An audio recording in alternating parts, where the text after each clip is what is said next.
यहाँ चाहिँ अमेरिकन र उसका एजेन्टहरू कसरी टेक्छन् त्यो मैले बुझेको छैन। यिनको सपना के हो त्यो मैले बुझेको छैन। यिनको विनाश हुन्छ, यिनको अन्तिम रूपमा विनाश हुन्छ। मलाई के लाग्छ भन्छ भने अब यहाँ चीनबाट चाहिँ तपाईको दशौं हजार किलोमिटर टाढा चाहिँ तपाईको अमेरिका भागाभाग छ। जस्तो चाहिँ होन्डुरसमा त्यही भयो, उसको मुखमा त्यही भयो हैन। अब चिनिया पक्षधर मान्छेले राष्ट्रपतिमा जिते, निकारागुवाले ताइवानसँग सम्बन्ध विच्छेद गरेर चीनसँग कूटनीतिक सम्बन्ध जोड्यो। आफ्नै घर आँगनको मान्छे सम्हाल्नको लागि गाह्रो भइरहेछ। अफगानिस्तानबाट ऊ भाग्यो भनेपछि अब चीनको सिमानामा आएर एमसीसी खेलेर अनि चाहिँ तिब्बत विभाजन गर्न सकिन्छ भन्ने त्यो सपना अमेरिकाको पनि त्यो दुस्वप्न हो र यहाँका दलालहरूको पनि त्यो के हो भन्छ भने त्यो अन्तिम चाहिँ तपाईको विनाशको एउटा कडी हो। म त्यति मात्रै बुझ्छु। त्यसैले एमसीसी पारित भए पनि यहाँ चल्ने र अगाडि बढ्ने कुनै पनि प्रकारको सम्भावना मैले देख्दिनँ। हाम्रो देश जो यस्तो भयो नि, अब यसको कारण नेपालभित्र तपाईँ भेट्नुहुन्न। यसको कारण चाहिँ बाह्य कारण हो हैन। नेपालको भू राजनीतिलाई दुरुपयोग गरेर हैन आफ्नो मिसनमा अगाडि बढ्ने पश्चिमा इन्डो पश्चिमा शक्तिहरूको रणनीतिको कारणले नेपाल यस्तो भयो। त्यसकारणले नेपालको सङ्कटको समाधान आन्तरिक परिघटना मात्रै होइन, हामी यो कुरा बुझ्नुपर्छ। यसमा बाहिरी फ्याक्टर पनि जोडिया छ। जस्तो नेपाल यस्तो बनाउने को त भन्दाखेरि अमेरिकन, युरोपियन, इन्डियन हैन, त्यो त सबै बुझे नेपालीहरूले। भनेपछि अब यो विश्वको जो ध्रुवीकरण भइरहेछ, जो मैले तपाईँलाई अघि नै भने नि, विश्व दुई फ्याक भयो, आर्थिक रूपमा पनि दुई फ्याक भयो, घोषित रूपमै भयो अब, र राजनीतिक रूपमा पनि दुई फ्याक भयो, उनले घोषणै गरे। भनेपछि अब त्यसको असर नेपालभित्र चाहिँ बलियोसँग पर्छ। त्यसकारणले गर्दाखेरि मेरो अहिलेसम्मको तपाईँको बुझाइ के हो भन्छ भने विगत 5-7 वर्ष यताका सबै घटनाक्रम हेर्दा क्रिमियाको घटनादेखि लिएर तपाईँको भेनेजुएला, इराक, इरान, सिरिया, अफगानिस्तान, लिबिया अथवा ताइवान, हङकङ, सिन्जियान हुँदै युक्रेनसम्म जति पनि घटनाहरू हामीले हेऱ्यौँ नि, एउटा घटनामा पनि पश्चिमा शक्ति चाहिँ तपाईँको विजयी हुन सकेन। एउटा घटना पनि हुन्, सबैतिरबाट मार खाएको छ, अहिलेसम्म मार खाइरहेको छ। अब यसले के देखाउँछ, यो तीव्र पतनको दिशामा छ। यो ट्रेन अहिले विश्वको ट्रेन हो हैन। जस्तो सिङ्गो मुस्लिम जगत उनबाट अलग्गेर चीन र रुसको पक्षमा चाहिँ साथमा उभियो। र अहिले भर्खरै चाहिँ एउटा समाचार आएको छ, यो 15वटा मुस्लिम देशहरू हैन, तपाईँको इरान, पाकिस्तान, अफगानिस्तान सहित मध्य एसियाली देशहरू जस्तो ताजिकिस्तान, कजाकिस्तान, उज्बेकिस्तान, के अरे अजरबैजान सहितका सबै 15 देशको एउटा चाहिँ मुस्लिमहरूको एउटा चाहिँ तपाईँको मिटिङ बस्दैछ। र त्यो मिटिङले चीनलाई पर्यवेक्षकको रूपमा बोलाउने, उनको विकास सम्बन्धी हो, उनको आफ्नो प्रोजेक्ट र अन्तर्लिङ्क कसरी गर्ने, अर्कासँग कसरी जोडिने र एउटा चाहिँ व्यापारदेखि लिएर सबै सम्बन्धहरू कसरी सुदृढ गर्ने भनेर एउटा ग्रुप छ, 15वटा देशको ग्रुप छ। त्यसमा उनले चीनलाई चाहिँ पर्यवेक्षक एउटा रूपमा चाहिँ बोलाइरहेका छन्। भनेपछि मुस्लिम जगत चाहिँ तपाईँको फ्याक्कै गयो, 1-2टा देशबाहेक सबै गयो। भनेपछि अब यो ट्रेन अहिलेको विश्वको ट्रेन यही हो। र तपाईँको जस्तो हात हतियारमा पनि अहिले त अमेरिकनहरू त तपाईँको यो मिसाइल प्रविधिमा रुस र चीनभन्दा धेरै पछि परिसके, उनी आफै भनिरहेछन् हैन, हामी धेरै पछि परिसक्यो भनिरहेछन्। कुनै पनि कोणबाट उनको हात माथि पर्ने देख्दैन।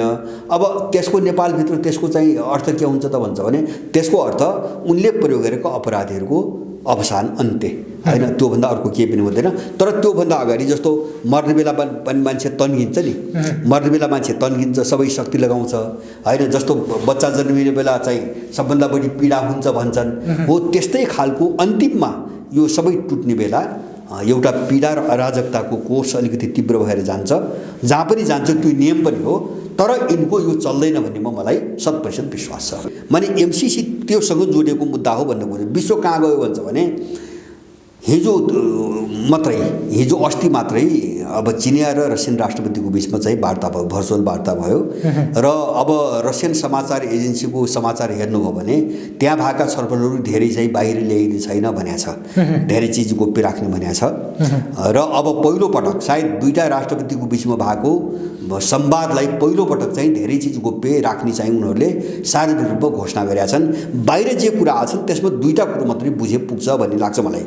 एउटा चाहिँ चिनिया राष्ट्रपतिले के भन्छ भने अब यो बहुध्रुवीय भएर जो विश्व भयो, उनले बहुध्रुवीय शब्द प्रयोग गरेका छन्। यसको खम्बा पिलर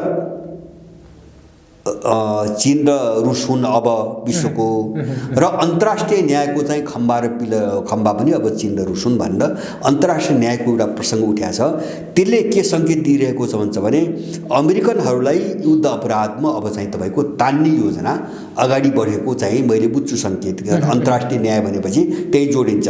अब त्यसले गर्दाखेरि उनीहरू हामी नै विश्वको अहिलेको लिडर हो, हामी गर्छौँ भनेर उनले डिक्लेयर गरिसके, औपचारिक राष्ट्रपति बोलिसके होइन। एउटा घटना। दोस्रो घटना चाहिँ हिजो अर्को चाहिँ समाचार के आयो भन्छ भने चीन र रुस मिलेर, त्यही अस्तिकै वार्ता हो, चीन र रुस मिलेर यो व्यापारको क्षेत्रमा चाहिँ पश्चिमहरूको प्रभाव नपर्ने गरी अथवा उनीहरूप्रति निर्भर हुन नपर्ने गरी चीन र रुसले चाहिँ एउटा फाइनेन्सियल चाहिँ सिस्टम चाहिँ विकास गर्ने भन्ने एउटा सहमति अथवा वित्तीय जो प्रणाली हो नि त्यो पश्चिमबाट मुक्त अथवा चाहिँ उनले नाकाबन्दी साकाबन्दी दुनियाँ कुरा गरे पनि त्यसको केही असर नहुने एउटा छुट्टै वित्तीय प्रणाली उनले स्थापना गर्ने दिशामा अगाडि बढे भनेपछि अब सिङ्गो विश्वको व्यापारसँग जोडिएको वित्तीय प्रणाली पनि चाहिँ उनको अलग हुने भयो र उनीहरूले अहिलेको मल्टिपोलर चाहिँ विश्वको नेतृत्व अब हामी गर्छौँ भने डिक्लेयर गर्ने पनि विश्व दुई फ्याक भइसक्यो अब होइन। यो कतिखेर मुठभेड जान्छ भन्ने कुरा मात्रै हो। विश्व दुई फ्याक भइसक्यो, दुईटा शिविरमा परिणत भइसक्यो। त्यसकारणले गर्दाखेरि अब यो स्थितिमा तपाईँको एमसिसीलाई यिनले जुन ढङ्गले सोचेर नेपालमा गरे नि अब यो कुनै पनि सम्भावना छैन। कति पिसिन्छन्, कतिको चाहिँ अवसान हुन्छ, कति समाप्त हुन्छन् त्यो भोलि देखाउँछ, त्यो भोलिको समयले देखाउँछ। मलाई के लाग्छ भन्छ भने अब यहाँ चीनबाट चाहिँ तपाईँको 10,000 किलोमिटर टाढा चाहिँ तपाईँको अमेरिका भागाभाग छ। जस्तो चाहिँ होन्डुरसमा त्यही भयो, उसको मुखमा त्यही भयो होइन। अब चिनिया पक्षधर मान्छेले राष्ट्रपतिमा जिते। निकारागुवाले ताइवानसँग सम्बन्ध विच्छेद गरेर चीनसँग कूटनीतिक सम्बन्ध जोड्यो। आफ्नै घर आँगनको मान्छे सम्हाल्न उसलाई गाह्रो भइरहेछ। अफगानिस्तानबाट ऊ भाग्यो भनेपछि अब चीनको सिमानामा आएर एमसिसी खेलेर अनि चाहिँ तिब्बत विभाजन गर्न सकिन्छ भन्ने त्यो सपना अमेरिकाको पनि त्यो दुस्वप्न हो र यहाँका दलालहरूको पनि त्यो के हो भन्छ भने त्यो अन्तिम चाहिँ तपाईँको विनाशको एउटा कडी हो। म त्यति मात्रै बुझ्छु। त्यसैले एमसिसी पारित भए पनि यहाँ चल्ने र अगाडि बढ्ने कुनै पनि प्रकारको सम्भावना मैले देख्दिनँ। त्यसको तपाईँले भने जस्तो रियाक्ट चाहिँ के हुन्छ ठ्याक्कै ठोस रूपमा भन्नुपर्दा नेपालमा के खालको परिवर्तन, कस्तो खालको परिवर्तन कहाँबाट हुन्छ होइन यस्तो हुन्छ। अब रियाक्सन दुई खालको हुन्छ। जस्तो उनीहरूले जुन ढङ्गले सम्झौता गरेका छन् नि त्यसका सबै प्रावधान हेर्ने हो भने र अस्ति भर्खरै पछिल्लो कालमा यो एमसिए बोर्ड भन्ने जो सिआईको बोर्ड छ नेपालमा, एमसिए नेपाल, यसले चाहिँ एउटा अमेरिकन कम्पनी होइन, एउटा अमेरिकन सुरक्षा कम्पनीलाई उसले ल्याइसकेका छ आफ्नो सेक्युरिटीको नाममा। सेफ्टी एन्ड सेक्युरिटी भनेको छ एउटा बचाउ र सुरक्षाको नाममा त्यो कम्पनी ल्याइसकेका छ। त्यो कम्पनीको सबै तपाईँको प्रोफाइल हेर्नुहोस्। ऊ चाहिँ अन्तर्राष्ट्रिय जगतमा साना कमजोर देशहरूमाथि के अरे हवाई आक्रमण र स्थल आक्रमण दुवै कोणबाट चाहिँ पुरै ट्रेनिङ दिने र चाहिँ सबै चाहिँ चिज उपलब्ध गराउने एउटा चाहिँ तपाईँको कम्पनी रहेछ त्यो होइन रहेछ। ऊ चाहिँ सम्झौता गरेर यिनीहरूले आफ्नो सेक्युरिटीको नाममा ल्याइ नै सके। अब यिनको एउटा के हुन्छ भन्छ भने जस्तो सम्झौतामा भएअनुसार यसको विरोध गर्ने अथवा एमसिसीको निम्ति समस्याको रूपमा देखा पर्ने सबै मान्छेहरूमाथि कारबाही गर्ने, दमन गर्ने, मार्ने यिनको त्यो सम्झौतामै त्यो बुदा छ। अस्ति भर्खरै त्यो के अरे चाहिँ अमेरिकन कम्पनीसँग सहमति भइसकेपछि यो एमसिए नेपालको बैठक तपाईँको वेबसाइटमा हेर्नुहोस्, यिनका निर्णय हेर्नुहोस्।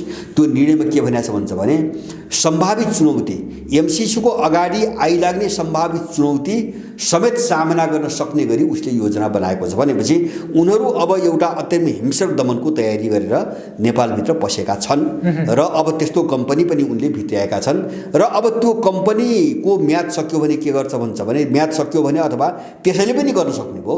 सुरक्षा चाहिँ तपाईँको बल पुगेन भनेर अमेरिकन सेनाहरू अथवा सुरक्षाका मान्छेहरूलाई पनि यहाँ ल्याउन सक्नुभयो अथवा थप सम्झौता गर्ने भए उनले बाटो खोले। अहिले त्यो कम्पनीसँग सम्झौता गरेर उनले चाहिँ तपाईँको बाटो खोले भनेपछि उनी हिंसा र दमनको निम्ति आउँदैछन् आफ्नो काम अगाडि बढाउनुको निम्ति। त्यसको प्रतिरोध हुन्छ एउटा कसरी हुन्छ होइन, त्यसको प्रतिरोध अब भौतिक रूपमा त्यसको प्रतिरोध हुन्छ। किन भन्छ भने उनले विरोध सहन्नन्, उनले चाहिँ विरोध गर्नेहरू सबैलाई दमन गर्ने चाहिँ योजनाबाट आइरहेछन् होइन। सम्झौतामा त्यो सबै प्रावधान छ, उनका निर्णयमा त्यो प्रावधान छ। जो खड्गबहादुर विष्ट भनी जो नेतृत्व गरिरहेको छ होइन उसको बैठकको त्यो माइनोरिटी हेर्नुहोस् उनको वेबसाइटमा यहाँको स्थानीय सुरक्षा निकायहरूसँग समेत समन्वय गर्ने, यहाँको सिडिओ, यहाँको पुलिस, यहाँको आर्मी सबैलाई उसले कोअर्डिनेसन गर्ने गरी आउँदैछ। त्यो यिनको बैठकको निर्णय लेखेको छ, वेबसाइटमा हालिएको छ। भनेपछि सेना पनि त्यसले चलाउने भयो, पुलिस पनि चलाउने भयो, सिडिओ पनि चलाउने भयो, प्रष्टै किटेर लेखेको छ। सेना पनि शब्द छैन, उसले सिडिओको नाम छ, पुलिसको नाम छ, अथवा नेपालका चाहिँ सुरक्षा निकायहरू भनेपछि सेना पनि पर्यो। भनेपछि एउटा चाहिँ तपाईँको विद्रोह हुन्छ, उनको दमन, उनको अपराधको विरोध हुन्छ। विरोध भएपछि उनीहरू दमनमा आउँछन्, दमन भए विद्रोह हुन्छ। यसले एउटा राम्रो वातावरण बनाउँछ भन्ने लाग्छ मलाई, होइन? एउटा ध्रुवीकरणको राम्रो वातावरण बनाउँछ। अब दोस्रो चिज के हो भन्छ भने एमसिसीको प्रावधान तपाईँको हेर्नुभयो भने त्यहाँ एउटा महत्त्वपूर्ण कुरा छ। त्यहाँ के छ, अमेरिकन कानुन लाग्ने कुरा छ, होइन? त्यो धेरैले भनिसक्यो अमेरिकन कानुन लाग्ने। अब त्यससँग बाजिने नेपालका कानुन निष्क्रिय हुने कुरा मूल सम्झौतामै छ, होइन? अनि त्यहाँ दुईटा अरू कुराहरू छन्। त्यहाँ दुईटा कुरा के छन् भने एमसिसी परियोजना नेपालमा, होइन, उनीहरूले भन्न चाहिँ सिमाना भूगोल त्यहाँ लेख्दाखेरि पूर्वाञ्चलदेखि मध्यपश्चिमाञ्चलसम्म भनेका छन्। अब हामी सबै नेपाल कब्जा खोज्या भने बुझौँ, होइन? अब त्यो क्षेत्रमा के उत्पादन गर्ने भन्ने कुरामा नेपाल सरकारले हस्तक्षेप गर्न पाउँदैन, अथवा चाहिँ उत्पादन के गर्ने भन्ने पनि नेपाल र नेपालीको छनौट अनुसार नहुने भयो, होइन? उत्पादन के गर्ने भन्ने निर्णय एमसिसीले गर्नुभयो एउटा। र अब अर्को चिज त्यहाँ सम्झौतामा के छ भन्छ भने माने एमसिसीको हित विपरीत हुने खालको लागेमा, होइन, अन्य कुनै पनि बाह्य पक्षहरूलाई उसले चाहिँ त्यहाँबाट आउनबाट तपाईँको रोक लगाउन सक्ने प्रावधान छ। यो कहाँ छ भन्छ भने अरू देशसँगको सम्बन्धलाई लक्षित गरेर यो प्रावधान राखिएको छ, होइन? उनीहरू कहाँ गइरहेछन् भन्छ भने जस्तो उनीहरूको कानुन लाग्यो भने कानुन त अमेरिकन लाग्ने भयो, त्यसपछि अब उनको स्वार्थ अगाडि बढ्न नसक्ने खालका जुन देशहरू जस्तो चीन भयो, रुस भयो, अब केही हदसम्म इन्डिया होला, अरू होला, यिनलाई त्यो इलाकामा पस्नै नदिने, होइन, अथवा रोक्ने त्यो प्रावधान पनि त्यो सम्झौतामा छ। अब त्यसो भयो भने तपाईँको अब चीनसँग तपाईँको कन्फ्रन्टेसन बढ्छ कि बढ्छ? स्वाभाविक रूपमा बढ्छ, होइन? उनले आफ्नो कानुन लागू भएको हवाला दिएर उनले चीन विरोधी गतिविधि गर्ने हुन्, त्यसैको निम्ति आउन खोजा हो उनीहरू, होइन? यहाँका स्रोत साधन लुट्ने, अब स्वतन्त्र तिब्बतको अभियान चलाउने, त्यसैको निम्ति एमसिसी आएको हो। अब त्यो गतिविधि अगाडि बढ्यो भने अब अर्को पक्षबाट त्यसको चाहिँ काउन्टर हुन्छ भन्ने कुरो त्यो लाटाले पनि बुझ्ने कुरा हो। र यो चेपुवामा अब यहाँ पर्छन्, यो चेपुवामा त्यो पारित गर्ने दलालहरू पनि यो चेपुवामा पर्छन्। त्यस कारणले भोलि को कहाँ जान्छ भन्ने चाहिँ केही ठेगान छैन। भोलि को कहाँ जान्छ भन्ने केही पनि ठेगान छैन। मुठभेड हुन्छ, हिंसा हुन्छ। मलाई लाग्छ त्यो अलिकति हामीले जो मुठभेड र चाहिँ सामान्य खालको हत्या हिंसा सोचिरहेको छौँ नि, त्योभन्दा बढी स्केलकै तपाईँको लडाइँ सुरु हुन्छ नेपालमा, र त्यसले एउटा बिल्कुल नयाँ दिशातिर नेपाललाई लैजान्छ भन्ने चाहिँ मलाई लाग्छ। त्यो सम्भावना होइन, निर्वाचनको सम्भावना मैले देख्दैन। किन भन्छ भने त्यो मान्छेलाई चाहिँ बहकाउने, जस्तो तपाईँले भन्नुभयो नि, अब काङ्ग्रेसमा युवा पुस्तो आयो भने जस्तो हो, होइन? जस्तो अगाडि बदमासी अपराध गर्नुको निम्ति भन्ने त निर्वाचन हो, अरू केही चिज भन्ने चिज त हुँदैन। त्यसैले हामी यस्तो गर्दैछौँ त यिनीहरू भन्दैनन् भन्ने चाहिँ निर्वाचन देखाएर, जस्तो भोलि संसद विघटन गरे पनि जस्तो केपी ओलीको चाहिँ माग अनुसार हो भने त संसद त विघटन गर्नु पर्यो अब, होइन? एमसिसी पारित गर्ने उनको सहमति भयो भने त भएको हो भने संसद त विघटन गर्नु पर्यो। अब संसदको विघटन गरिसकेपछि उनको जोड अब चुनाव गर्ने हुँदैन। किन भन्छ भने अमेरिकनहरूको इन्ट्रेस्ट त्यहाँबाट पुरा हुँदैन। अब चाहिँ तपाईँको एउटा अराजकतापूर्ण वातावरण सिर्जना गरेर, होइन, जो सत्तामा छ नि यिनैलाई चाहिँ एउटा लगाममा बाँधेर चाहिँ अगाडि ल्याएर जबरजस्ती गर्ने रणनीतिमै उनीहरू जान्छन्। र त्यसको निम्ति पूरक रूपमा मलाई लाग्छ उनीहरू के गर्छन् भन्छ भने विभिन्न चाहिँ तपाईँको तथाकथित आतङ्कवादी समूहको नाममा उनले हत्या हिंसा सुरु गर्छन्, होइन? किन त्यो एउटा धमिलो वातावरण सिर्जना गरेर आफ्नो चाहिँ तपाईँको हात बलियो बनाउने उनको त्यो रणनीति हो। जस्तो त्यही गरे नि त, आइएसआई प्रयोग गरेर चाहिँ खाडीमा उनीहरूले के गरे, लिबियामा के गरे, सिरियामा के गरे, इराकमा के गरे, अफगानिस्तानमा के गरे, सबै चाहिँ आइएसआई र चाहिँ अलकायदाको नाममा गरे। जबकि सबै बनाएको त्यही अमेरिकाले हो, जम्मै बनाएको त्यही अमेरिकाले हो। र अहिले चाहिँ सबै संसारले बुझ्यो अमेरिकनहरू कमजोर हुनुको कारण। अस्ति भर्खरै टर्कीको राष्ट्रपति पनि भने, होइन, जो इस्लामी आतङ्कवाद सिङ्गो इस्लाम जगतलाई बदनाम गर्नुको निम्ति इस्लामी आतङ्कवादको एउटा चाहिँ शब्द चयन गरे, होइन? तर त्यो आतङ्क फैलाउनुको निम्ति जुन ग्याङहरू बनाइए त्यो सबै पश्चिमाले बनाए। अस्ति एर्दोगानले त्यही भने, त्यो अमेरिकाले बनायो, त्यो युरोपियनहरूले बनाए, र आफूले किनेका बनाएका अपराधीबाट चाहिँ हत्या हिंसा गराउने, अनि त्यसलाई इस्लामसँग जोडेर सिङ्गो सभ्यतालाई चाहिँ बदनाम गर्ने कोसिस उनीहरू जो गरे नि, उनको सधैँभरि खेल त्यही हो। र नेपालमा पनि उनले कोसिस गर्ने त्यही हो। तर मैले भने नि मैले दुईटा मात्रै सङ्केत दिएँ, त्यो धेरै गहिरो छ। एउटा चाहिँ चीन र रुसका बिचमा चाहिँ समानान्तर फाइनेन्सियल सिस्टम विकास गर्ने चाहिँ तपाईँको जो सहमति भयो एउटा, त्यसले भन्दा त अर्थतन्त्र पनि दुई फ्याक भयो विश्वमा, होइन? समानान्तर अर्थतन्त्र भयो अब, होइन? अब दुवैतिर चाहिँ गर्नुपर्ने स्थिति पनि रहेन अथवा गर्न सकिने स्थिति पनि रहेन। जस्तो उसँग पनि गरौँ उसँग पनि गरौँ, यो गुन्जाइस एकदमै कमजोर हुँदै गयो अब विश्वमा। दुईटा वित्तीय प्रणाली भएपछि त सबैसँग कारोबार गर्नु पनि सम्भावना त अब खुम्चेर जान्छ, होइन? अब आर्थिक रूपमा विश्व चाहिँ दुई फ्याक भयो, राजनीतिक रूपमा पनि दुई फ्याक भइसकेपछि अनि चाहिँ तपाईँको यहाँ चाहिँ अमेरिकन र उसका एजेन्टहरू कसरी टेक्छन् त्यो मैले बुझेको छैन। यिनको सपना के हो त्यो मैले बुझेको छैन भने यिनको विनाश हुन्छ, यिनको अन्तिम रूपमा विनाश हुन्छ। त्यो नेपालको निम्ति एउटा पोजिटिभ चाहिँ तपाईँको परिघटना हुनेछ। एमसिसी सम्झौता भइसकेपछि त सत्ता त सबैले चलाछन् नि, त्यति हामीले बुझ्नु पऱ्यो नि। उनको पालामा यो कुरो किन आएन, होइन? जस्तो अध्ययन पनि आफ्नै पार्टीभित्र पनि यिनले जानकारी गराएनन्, संसदीय दलभित्र पनि जानकारी गराएनन् भनेपछि गुपचुप ढङ्गले चाहिँ पारित गर्ने पक्षमा यिनी सबै हुन्। तर एक्सपोज भइसकेपछि जो चिज निस्क्यो नि बाहिर, होइन, त्यसलाई चाहिँ समर्थन गर्न सक्ने अवस्था नरहेको स्थिति हो यिनीहरूको। तर पनि अहिलेसम्मको अवस्थामा मौन रहलान् अथवा बहिष्कार भन्लान्, केही गर्लान्, विभिन्न बाहनामा पन्छेलान्, तर एमसिसी ठिक छ भनेर त्यसरी आउन उनीहरू सक्दैनन्। र त्यो कोणबाट यदि अब सिआइएले तपाईँको केपी ओलीलाई किनेर शेरबहादुर देउवासँग जोडेर अब एमसिसी पारित गर्ने दिशातिर त्यो रणनीति गयो भने अब त्यो सत्ता समीकरणभित्र यिनलाई समस्या त पक्कै पनि आउँछ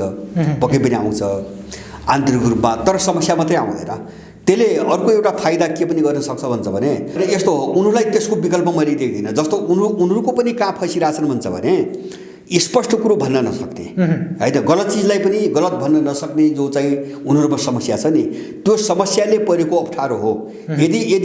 यदि एमसिसीको विषयमा खुलेर एमसिसी जे हो त्यो विषयमा स्पष्ट खुलेर उनीहरू आउँछन् भने मलाई लाग्छ अहिले चाहिँ जस्तो प्रचण्डलाई एउटा डर के हो भन्छ भने भौतिक सुरक्षा अथवा सम्पत्तिको सुरक्षा, माधव नेपालका मुद्दा मामिलाका कुराहरू होलान्। अब यो राजनीतिक लडाइँमा यो यत्रो विश्व ध्रुवीकृत भइरहेछ, उनीहरू खुलेर भूमिका चाहिँ सहित बाहिर आए यसको विरुद्धमा आयो भने मलाई लाग्छ त्यो चाहिँ यिनीहरूलाई जुन चिज देखाएर तर्साएर चाहिँ तपाईँको फाइदा लिन अर्को पक्षले खोजिरहेछ नि, त्यसको काउन्टरमा अर्को अन्तर्राष्ट्रिय शक्ति पनि जोडिन्छ। त्यस कारणले गर्दाखेरि किन यो त ध्रुवीकरण हो, यो त नेपालभित्रको मामिला मात्रै त होइन। त मलाई के लाग्दैन भन्छ भने जस्तो प्रचण्डले यिनको काम गर्दासम्म चाहिँ ऊ चाहिँ प्रधानमन्त्री पनि बन्न हुने, होइन, ऊ चाहिँ केपी ओलीको चाहिँ तपाईँको सारथी पनि बन्न हुने, अनि यिनको स्वार्थमा कतै यिनको बाजो भनेपछि अनि हेकका कुरा उठाउने, होइन, ज्यानकेसका कुरा, यो अपराधिक मनोवृत्ति हो, होइन? त्यो नैतिक मान्छेले उठाएको हो भने पहिलेदेखि उठाउनु पर्थ्यो, जस्तो हामीले उठाइरहेछौँ नि। हामीले सधैँभरि यिनी अपराधी हुनु भनिरहेछौँ। अनि चाहिँ यिनको स्वार्थ चाहिँ तपाईँको मिल्यो भने त्यो चाहिँ बडो राम्रो हुन्छ, होइन? अनि चाहिँ यिनको स्वार्थ बाज्यो भने यस्ता खालका कुराहरू बारम्बार जो आइरहेछन् नि, जस्तो माधव नेपालका चाहिँ घोटालाका कुराहरू आइरहेछन्। केपी ओलीले के हेरेको थियो त्यो बेला, सँगै पार्टीमा हुँदाखेरि सत्तामा हुँदाखेरि केपी ओलीले के हेरेको थियो भनेपछि माने यो अपराधीहरूको फोरी खेल हो, एक प्रकारको फोरी खेल हो।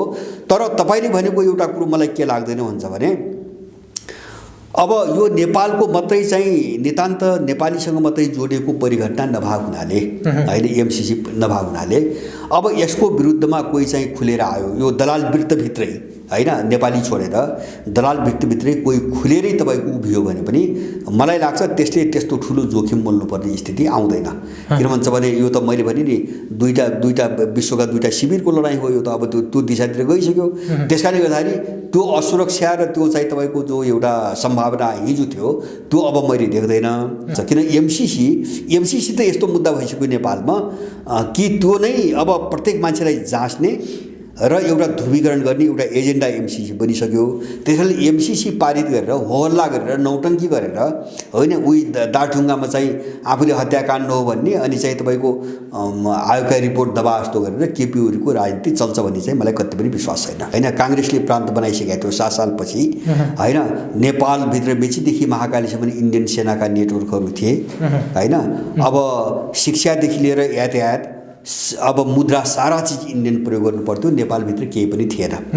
त्यस कारणले महेन्द्रको त्यो घटनाले नेपाललाई एउटा सार्वभौम देशको तस्बिरमा चाहिँ त ल्यायो हैन। उसको एउटा बडो मूल्यवान योगदान भनेको पुसिएको हो। दोस्रो, तपाईको दलहरूको यो तस्बिर जो हामीले हेरिरहेका छौँ नि आजका दिनसम्म, यो हेर्दाखेरि महेन्द्रको एउटा दूरदृष्टि चाहिँ साह्रै चाहिँ परिपक्व रहेछ भन्ने मलाई कहाँ लाग्छ भन्छ भने, अब यिनीहरू स्वदेशी होइनन्, यिनी बाहिरका उत्पत्ति हुन् र यिनले देशको भलो कहिले पनि गर्दैनन्, देशको र यो देशको नागरिकको भलो कहिले पनि गर्दैनन् भन्ने कुरामा महेन्द्र धेरै स्पष्ट रहेछन् हैन। जस्तो उनले निर्दलीय पञ्चायत, मैले किन भन्न खोजेको हुन्छ भने महेन्द्रले चाहिँ जस्तो काङ्ग्रेसको सत्ता फालेर अर्को दलीय चुनाव गराएको भए पनि त हुन्थ्यो, त्यो बाटो महेन्द्र किन गएन, त्यो प्रश्न महत्त्वपूर्ण छ। किन भन्छ भने यो दलीयता यो चाहिँ पापको पिण्ड हो, नेपालको निम्ति यो पापको पिण्ड हो, यो विदेशी उत्पत्ति हो। जस्तो 7 सालपछि त देखाएको थियो नि त, काङ्ग्रेस त इन्डियन उत्पत्ति हो हैन, गठन पनि त्यसैले गरेको, सत्तामा पनि त्यसैले ल्याएको हैन, सबै त्यो त उनले देखाएको थिए। अब त्यसबेला कम्युनिस्टहरूको भर्खर चाहिँ भ्रूण थियो, त्यसमा पनि अधिकांश चाहिँ अब कोही चाहिँ अमेरिकन कोही इन्डियनहरूतिर टाँसिएका थिए। अब त्यो बेला माने दलीयता 2-3 कारणले चाहिँ नेपालमा चाहिँ तपाईँको काम लाग्ने अवस्थामा थिएन। त्यो मेरो अहिलेको बुझाइ पनि के हुन्छ भने, पहिलो कुरो त यो विदेशी प्रोडक्ट हो, यो हाम्रो देश हेरिकन डेभलप भएको चिज होइन, जो प्रजातन्त्र पनि आयो नि हैन, हाम्रो देशको मौलिकताको यसले प्रतिनिधित्व गर्दैन पहिलो कुरा।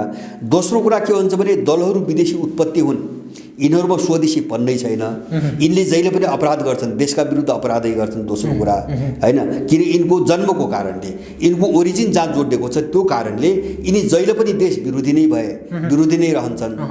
र तेस्रो कुरा एउटा सत्य के हो भन्छ भने, नेपाल जस्तो पछौटे कमजोर मुलुक यस्तो अराजक दलीयताको बीचबाट कहिले पनि उभो लाग्दैन हैन। यस्तो मनपरितन्त्र, स्वेच्छाचारिता, यत्रो भ्रष्टाचार, लुट हैन, यस्तो गरिब देश हैन, विकास केही पनि नहुने अवस्थामा जो गयो नि, यो विकास गर्नुको निम्ति यो दलीयता नामको जो अराजकता छ नि यसलाई नियन्त्रण गर्नै पर्छ।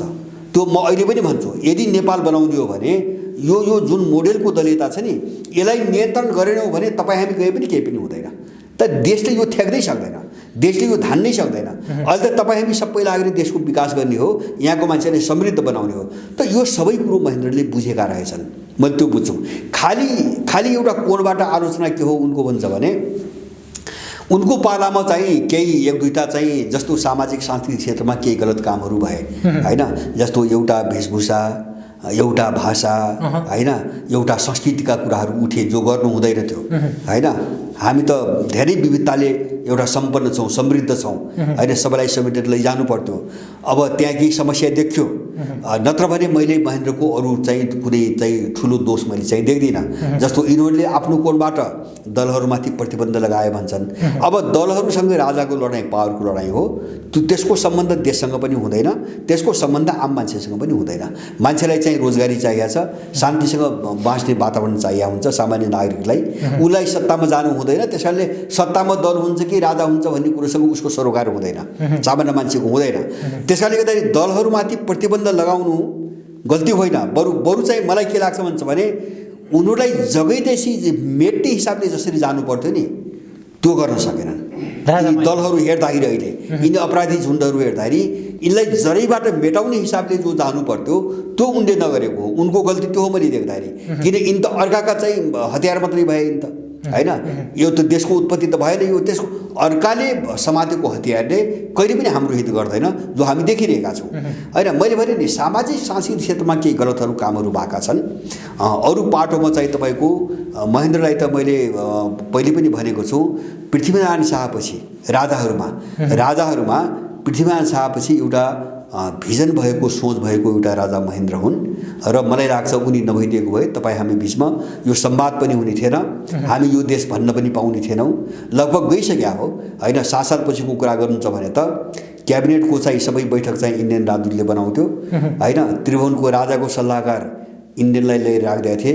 मेचीदेखि महाकालीसम्म उनका चाहिँ सैनिक शिविरहरू थिए।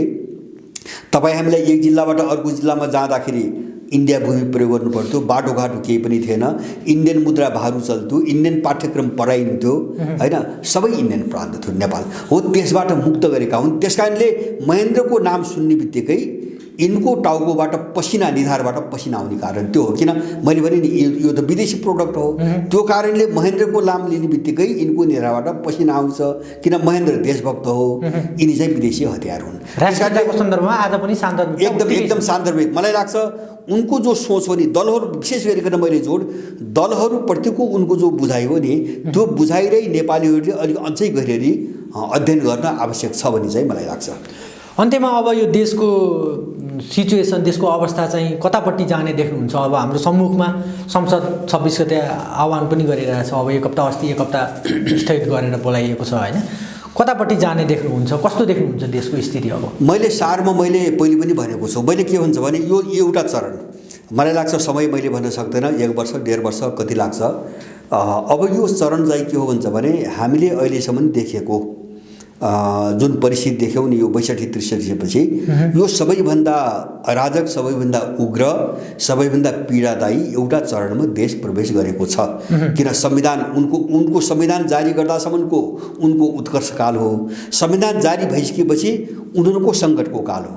अब यो सङ्कटको काल अब बिस्तारै बिस्तारै एउटा सघन हुँदै होइन अब गएको छ। त्यस कारणले एउटा चरण जस्तो सबैतिर चाहिँ सफा हुनुको निम्ति होइन, यो अन्तिममा जो अन्धकार हुन्छ नि, जो धमिलोपन हुन्छ नि, त्यो नेपालमा आउँदैछ। त्यसपछि यिनीहरूको समापन हुन्छ। मैले भने यो जस्तो राष्ट्रिय राजनीतिबाट यिनको यो बदनामी, यिनको लुटेरा चरित्र, यिनका विरुद्धको यो जनमत सारा चिज हामीले हेरिरहेछौँ नि, यिनले आफैभित्रको सङ्कट टार्न नसकेर होइन, यिनी नेतृत्व परिवर्तनमा देखाइरहेका यिनी नाटकहरू, यो सबै सङ्कटलाई कसरी थ्याक्ने भन्ने चाहिँ प्रयास मात्रै हुन्। यो हाम्रो देशभित्रको कुरा भयो। अब योभन्दा महत्त्वपूर्ण पाटो अर्को के हो भन्छ भने, जस्तो हाम्रो देश जो यस्तो भयो नि, अब यसको कारण नेपालभित्र तपाईँ भेट्नुहुन्न। यसको कारण चाहिँ बाह्य कारण हो होइन। नेपालको भू राजनीतिलाई दुरुपयोग गरेर होइन आफ्नो मिसनमा अगाडि बढ्ने इन्डो पश्चिमा शक्तिहरूको रणनीतिको कारणले नेपाल यस्तो भयो। त्यस कारणले नेपालको सङ्कटको समाधान आन्तरिक परिघटना मात्रै होइन, हामी यो कुरा बुझ्नुपर्छ। यसमा बाहिरी फ्याक्टर पनि जोडिया छ। जस्तो नेपाल यस्तो बनाउने को त भन्दाखेरि अमेरिकन, युरोपियन, इन्डियन होइन, त्यो त सबै बुझे नेपालीहरूले। भनेपछि अब यो विश्वको जो ध्रुवीकरण भइरहेछ, जो मैले तपाईँलाई अघि नै भने नि, विश्व 2 फ्याक भयो, आर्थिक रूपमा पनि 2 फ्याक भयो, घोषित रूपमै भयो अब, र राजनीतिक रूपमा पनि 2 फ्याक भयो, उनले घोषणै गरे। भनेपछि अब त्यसको असर नेपालभित्र चाहिँ बलियोसँग पर्छ। त्यस कारणले गर्दाखेरि मेरो अहिलेसम्मको तपाईँको बुझाइ के हो भन्छ भने, विगत 5-7 वर्ष यताका सबै घटनाक्रम हेर्दा क्रिमियाको घटनादेखि लिएर तपाईँको भेनेजुएला, इराक, इरान, सिरिया, अफगानिस्तान, लिबिया अथवा ताइवान, हङकङ, सिन्जियान हुँदै युक्रेनसम्म जति पनि घटनाहरू हामीले हेऱ्यौँ नि, एउटा घटनामा पनि पश्चिमा शक्ति चाहिँ तपाईँको विजयी हुन सकेन। एउटा घटना पनि सबैतिरबाट मार खाएको छ, अहिलेसम्म मार खाइरहेको छ। अब यसले के देखाउँछ, यो तीव्र पतनको दिशामा छ। यो ट्रेन अहिले विश्वको ट्रेन हो होइन।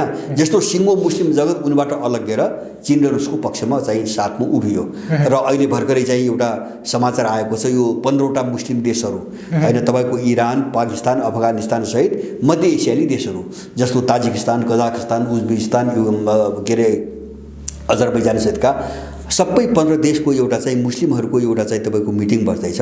र त्यो मिटिङले चीनलाई पर्यवेक्षकको रूपमा बोलाउने, उनको विकास सम्बन्धी हो, उनको आफ्नो प्रोजेक्ट र अन्तर्लिङ्क कसरी गर्ने, अर्कासँग कसरी जोडिने र एउटा चाहिँ व्यापारदेखि लिएर सबै सम्बन्धहरू कसरी सुदृढ गर्ने भनेर एउटा ग्रुप छ, 15वटा देशको ग्रुप छ। त्यसमा उनले चीनलाई चाहिँ पर्यवेक्षक एउटा रूपमा चाहिँ बोलाइरहेका छन्। भनेपछि मुस्लिम जगत चाहिँ तपाईँको फ्याक्कै गयो, 1-2टा देशबाहेक सबै गयो। भनेपछि अब यो ट्रेन अहिलेको विश्वको ट्रेन यही हो। र तपाईँको जस्तो हात हतियारमा पनि अहिले त अमेरिकनहरू त तपाईँको यो मिसाइल प्रविधिमा रुस र चीनभन्दा धेरै पछि परिसके, उनी आफै भनिरहेछन् होइन, हामी धेरै पछि परिसकेको भनिरहेछन्। कुनै पनि कोणबाट उनको हात माथि पर्ने देख्दैन। अब त्यसको नेपालभित्र त्यसको चाहिँ अर्थ के हुन्छ त भन्छ भने, त्यसको अर्थ उनले प्रयोग गरेको अपराधीहरूको अवसान, अन्त्य होइन, त्योभन्दा अर्को केही पनि हुँदैन। तर त्योभन्दा अगाडि जस्तो मर्ने बेला पनि मान्छे तन्किन्छ नि, मर्ने बेला मान्छे तन्किन्छ, सबै शक्ति लगाउँछ होइन। जस्तो बच्चा जन्मिने बेला चाहिँ सबभन्दा बढी पीडा हुन्छ भन्छन्, हो त्यस्तै खालको अन्तिममा यो सबै टुट्ने बेला एउटा पीडा र अराजकताको कोष अलिकति तीव्र भएर जान्छ। जहाँ पनि जान्छ त्यो नियम पनि हो, तर यिनको यो चल्दैन भन्ने मलाई 100% विश्वास छ।